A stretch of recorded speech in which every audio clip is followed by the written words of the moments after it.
नमस्कार दोस्तों।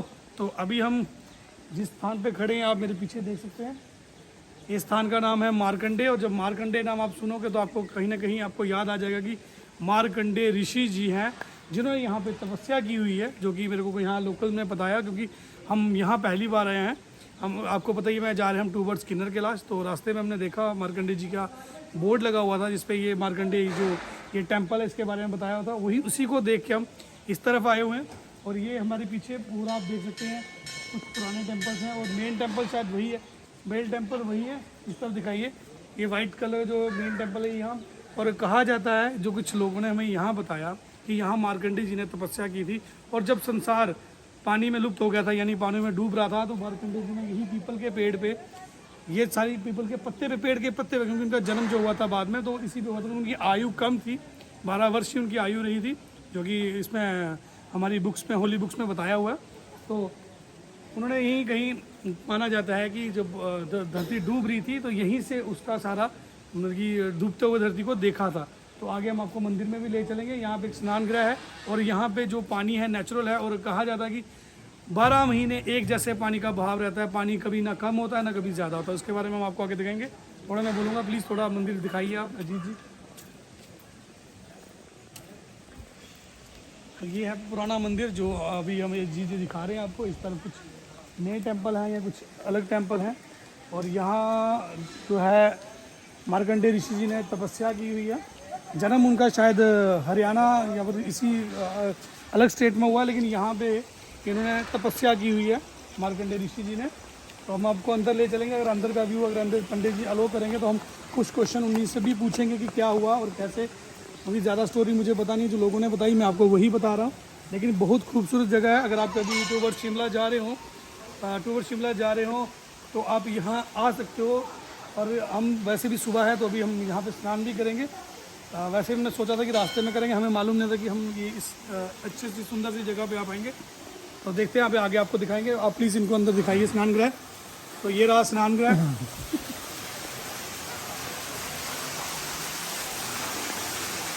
यहाँ से देखिए पानी निकल रहा है, और कहा जाता है कि इसका बहाव कभी भी कम नहीं होता। ये गर्मियाँ हो या सर्दियाँ हो, और यहाँ से भी पानी निकल रहा है शायद। ये देखिए स्नान गृह बनाया हुआ है, यहाँ पे आप स्नान कर सकते हो। और आप बता दो एक चीज़ की, बिल्कुल मंदिर है इसके ऊपर, बिल्कुल मंदिर है। ये देखिए मंदिर, अगर आप देख पा रहे हो तो ये है मंदिर, और मंदिर के बिल्कुल नीचे से ही ये पानी निकल रहा है सारा, जिसको आप चरणामृत भी बोल सकते हैं। तो बस हम थोड़ी देर में यहाँ स्नान करेंगे, और बाद में मैं आपको मंदिर ले चलूँगा, जो कि ये रहा। तो अंदर पंडित जी से बात करेंगे, अगर वो हमसे बात करना चाहेंगे तो पहले हम पूछ लेंगे, क्योंकि अभी तक मुझे यहाँ मालूम नहीं है कि यहाँ कहीं वीडियो बनाना वर्जित तो नहीं है, वो हमें अंदर ही मालूम चलेगा। तो जय बोले, जय मार्कंडे ऋषि जी। तो दोस्तों हम आ चुके हैं मंदिर के अंदर, यानी प्रांगण में, और यहाँ पे हम दर्शन कर रहे हैं। और हमारे पंडित जी यहाँ पे, पंडित जी से हम पूछेंगे यहाँ की स्टोरी पूरी, जो मैंने सुनी थी मैंने आपको बता दिया। लेकिन हम पंडित जी से यहाँ पूछेंगे कि यहाँ की क्या स्टोरी है, और क्या क्या यहाँ पे चीज़ें हैं जो हम देख भी सकते हैं, और क्या क्या यहाँ शक्तिज है। तो पंडित जी प्लीज़ अपना नाम बताइए और बताइए जगह के बारे में।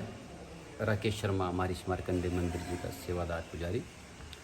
ये महर्षि मार्कंडे जी का मंदिर है। सनातन धर्म के अनुसार हमारी धरती पर 8 चिरंजीवी माने जाते हैं, जिसमें से मार्कंडे जी भी एक है। महर्षि मार्कंडे जी बाली उम्र में, 12 वर्ष की उम्र में, है ना, इस जगह पर जो है तो चिरंजीव होने का आशीर्वाद मार्कंडे जी को प्राप्त हो गया था। इसलिए स्थान का महत्व है। भोलेनाथ ने क्या कहा था, एक तो मैं मार्कंडे जी को चिरंजीव करता हूँ, दूसरे जिस स्थान पर बैठकर मार्कंडे जी ने भक्ति की, वहाँ से जलधारा निकलेगी, गंगा का स्नान होगी, चिरंजीव ही रहेगी।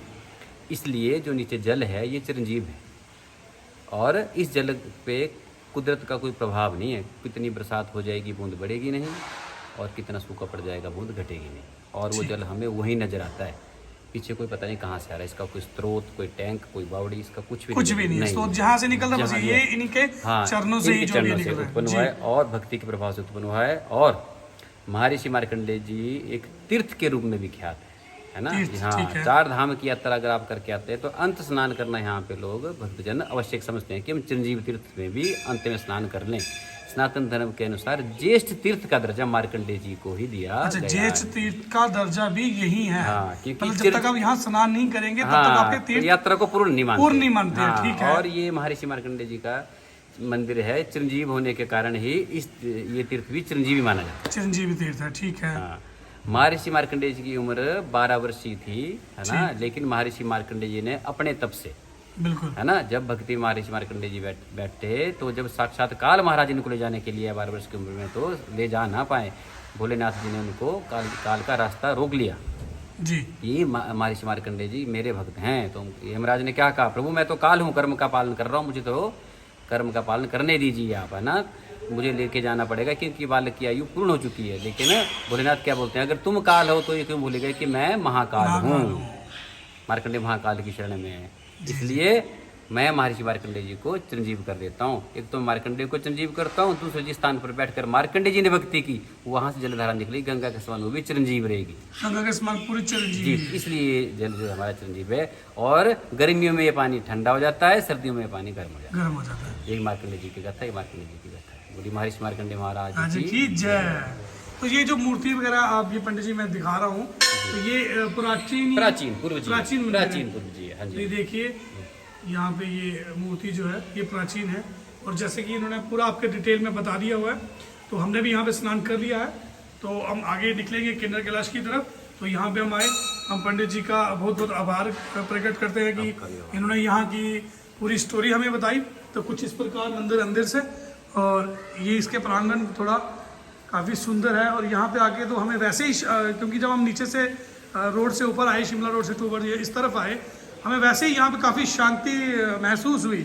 क्योंकि आप जान सकते हो कि हमारे हिंदू धर्म में जहाँ पे भी मंदिर या कुछ ऐसे प्राचीन मंदिर हैं, उनमें पॉजिटिविटी हमेशा ही रहती है।